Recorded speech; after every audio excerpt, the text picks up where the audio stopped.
எனது சார்பில் கர்த்தர் இருக்க எனக்கு எதிராய் யார் இருப்பா? எனது சார்பில் கர்த்தர் இருக்க எனக்கு எதிராய் யார் இருப்பா? மகனையே தந்திரையா, மற்ற அனைத்தையும் தருவீரையா.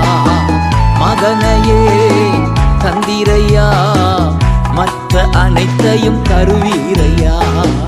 வேதனை துன்பம் இன்னல் இடர்கள் எதுவும் பிரிக்க முடியாது. வேதனை துன்பம் இன்னல் இடர்கள் எதுவும் பிரிக்க முடியாது. கிறிஸ்துவின் அன்பிலிருந்து, கிறிஸ்துவின் அன்பிலிருந்து, அன்பு கூர்ந்த என் கிறிஸ்துவினாலே அனைத்திலும் நான் வெற்றி பெறுவேன்.